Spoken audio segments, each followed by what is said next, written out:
শুভ সকাল বন্ধুরা, তোমরা সবাই কেমন আছো? আশা করছি ভালো আছো। আমিও ভালো আছি। হাউস ওয়াইফ অফ নয়না লাইফস্টাইলে তোমাদের স্বাগত জানিয়ে আজকে আবার একটা নতুন ভিডিও শুরু করলাম। তো তোমরা সবাই দেখতে থাকো।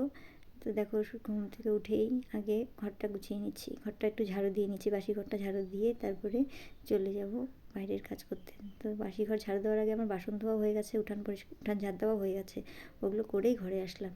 যে ঘরে এসে এখন ঘরটা ঝাড়ু দিয়ে নিচ্ছি। আমি আগে বাইরেটা করে আসি, তারপরে ঘরে ঝাড় দিই। ঘরটা ঝাড়ু দিয়ে চলে যাব রান্নাঘরে, কারণ মেয়ে স্কুলে যাবে, আমাকে সকাল সকাল এই রান্নাঘরে দৌড়াতেই হবে। আর বরকে চা বানিয়ে দেবো, তো চা সেগুলো আর দেখাতে পারবো না, কারণ সেগুলো করে নেবো।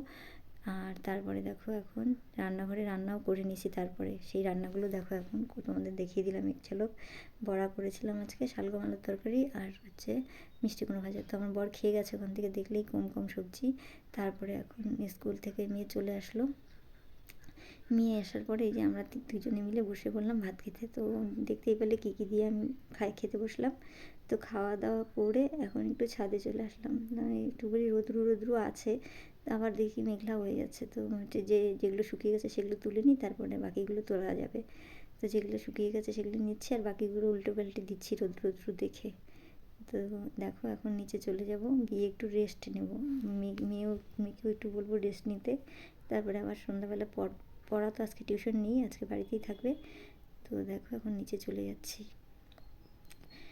তো বন্ধুরা নিচে এসে একটু রেস্ট নিয়ে মেয়ে তো এখনও রেস্ট নিচ্ছে। মেয়েকে বললাম রেস্ট নাও, ঘুমাচ্ছে তো, তাই একটু ঘুমাক, আমি এদিকে জামা কাপড়গুলো গুছিয়ে নিই।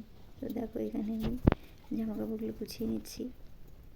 দেখো প্রতিদিন আমার এই ধোয়া কাচা লেগেই আছে, থাকবেই, কারণ এখন শীতের দিন বিশেষ করে বেশি হয়, গরমের দিনে আবার এতটা হয় না, কারণ গরমের দিনে একটা হলেই পড়লেই হয়ে যায়, আর শীতের দিনে দেখো কতগুলো করে পরতে হয়, তার জন্য ধোয়া কাচাটাও বেশি হয়। আমি হচ্ছে প্রতিদিনই আমার কাপড় দেখবে ধুতেই থাকি। আর তারপরে দেখো সবাই করে, আমি বলি না, সব মেয়েদেরই এটা অভ্যাস, সব ঘরের বউদেরই এটা অভ্যেস যে জামা কাপড় না কাচলে তাদের শান্তি লাগে না।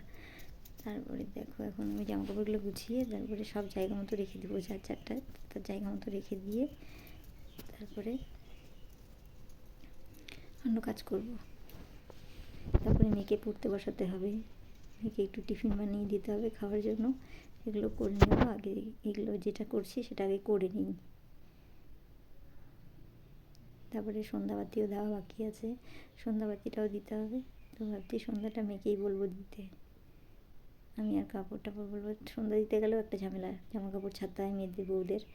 তো দেখো আমি এখন যার জামা কাপড়ও দেখো আমি আলাদা আলাদা রাখছি, যার তার জায়গায়, বাবারটা আলাদা জায়গায়, মেয়েরটা আলাদা জায়গায়, আমারটা আলাদা জায়গায়, যাতে সবাই ঠিক সময় খুঁজে পাই। আর দেখো এখন মেয়েকে বললাম, ঘুম থেকে উঠলো, মেয়ে ফ্রেশ হয়ে আসলো, তারপর বললাম মা একটু সন্ধ্যাটা দিয়ে দাও।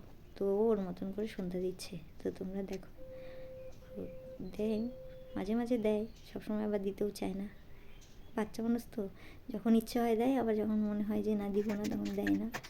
বললে মাঝে মাঝে দেয়, আবার কোনো কোনো সময় দেয় না। তো দেখো এখন পুজো দিনছে, শঙ্খও বাজতে পারে, শঙ্খটা বাজিয়ে নিল, এখন বাইরে চলে যাবে।